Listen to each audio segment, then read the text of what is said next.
up to deliver either a so-called soft Brexit or no Brexit at all? Well, I can't speak for the others, but I voted for Theresa May. I rather incautiously gave a notorious interview. It wasn't meant to be an interview. I was chatting to Malcolm Rifkin, but somebody turned a camera and a mic on us.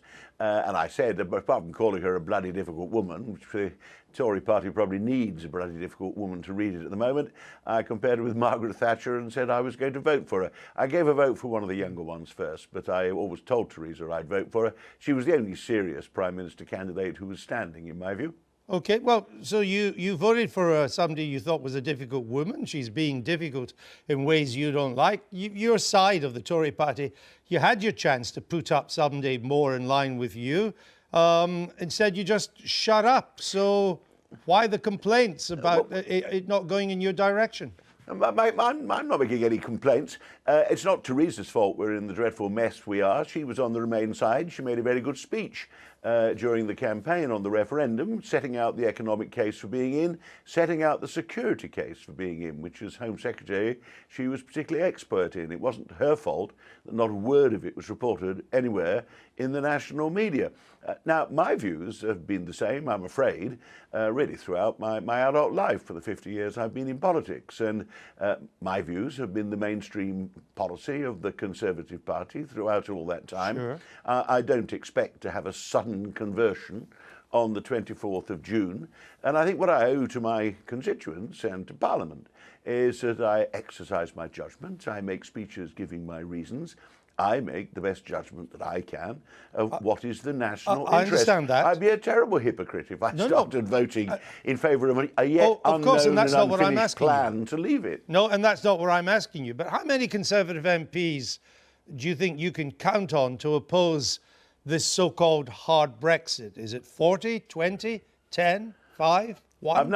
I've no idea because Anna and Nikki, who you've just seen on the video, who are also sticking to their principles. They're only saying what they've been saying ever since they've been in politics, probably may have more idea than me. So that's 3. How many more? Well, I have no idea. We'll find out, no doubt. The key thing at the moment for the country, and what is really a crisis, we're living in an unreal bubble in which all that's happening is the tone of politics is getting nastier and the reporting's getting sillier even than it was during the referendum. So it's all about Theresa May's trousers and whether Boris has made some inappropriate joke. What we need, if we're going to abandon the basis upon which we've made ourselves a leading political power in the world for the last 40 years, and the basis upon which our economy has prospered, because Margaret Thatcher got the others to adopt the single market, and we benefited from that more than any other member state. So now we need a serious plan, a strategy. Well, what is our relationship going to be in the modern world? How are our children and grandchildren going to make the best living they can? And what we actually need is the Minister to concentrate on getting a policy, tell Parliament what it is in a white paper. That's what would normally happen. Get Parliament's approval. And then we're going to start years of negotiation. This will run and run. So the events of last week, will fade. All right, in, this interview hasn't got time to run and run, so let me get another question in. You seem to be quoted in the Mail on Sunday this morning as saying that if the Prime Minister signs too much with the hard Brexit group, she won't survive. Is that your view? It is, because I think only a minority of the House of Commons think it's all frightfully simple and you can just leave. I mean, the referendum campaign, the only national media reporting of the issues were completely silly and often quite dishonest arguments on both sides. It wasn't seriously but let me just check this, Mr. Clarke. Explain to me the basis. Those are the hard line. No, Mr. Clarke, excuse me, I have to interrupt because you've said the Prime Minister won't survive. So just explain to our viewers why she won't survive. She would be in a minority if she started adopting the views of John Redwood or Ian Duncan Smith. It's quite clear that a majority of the present House of Commons does not agree with that, and actually it would be pretty catastrophic if that's all we were going to do when we turn up and face 27 other nation states and the biggest free market in the world and tell them we're just pulling out. So how long do you give her? And it's out of the European single market. How long do you give the Prime Minister? Teresa's in favour of free trade. She always says that. I mean, how long do you give the Prime Minister if you don't think she's going to survive by going for a hard Brexit? I don't think she will go for a hard Brexit. Really? You're surrounded by Liam Fox and David Davis and Boris Johnson? Do you think Liam Fox is going to determine the policy of the cabinet? What about to be David fair Davis? to Liam's principles are diametrically opposite to mine. Liam has always been ferociously against the European Union, although he actually served in a government that was pro-European for about 2.5 years. So does he not But I know survive either? Liam's views. Sorry? Does he not survive either?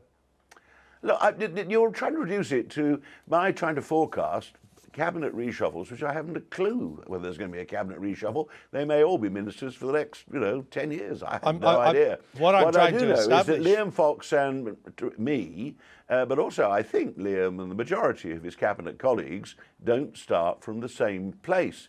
The way forward is for them to produce a white paper setting out a strategy on which all the cabinet are agreed.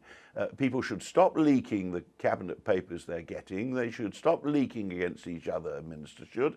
They should get down and do the work when they've got an agreed strategy. When all they right. decided what now I'm sorry to replaces interrupt you again, Mr. Clarke, but we haven't got much time. I want to get another question is, we saw in our film that a number of constituency members in those areas which have strongly Remain MPs like yourself. In our case, in this film, it was Nicky Morgan. The constituency party members are a little bit unhappy about this. What's your message to them? Don't they deserve an MP that reflects their way of thinking?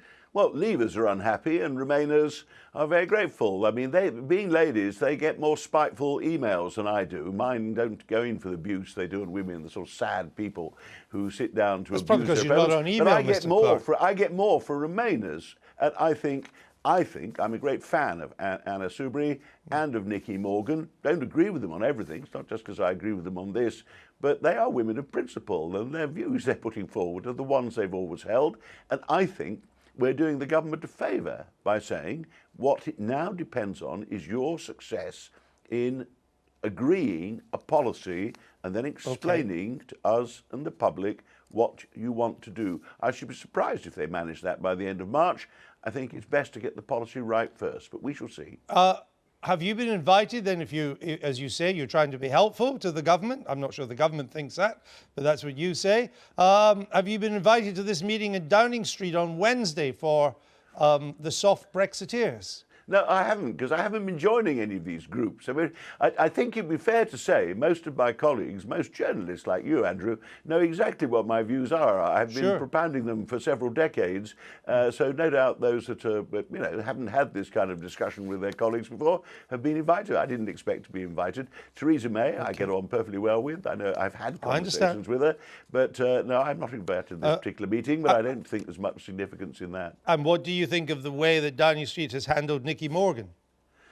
Well, I'd feel sorry for women in politics that, I'm glad to say men in politics don't have great news stories about what they're wearing. I mean, in my case, apart from my suede shoes, I'm probably very lucky because I'm not a very snappy dresser.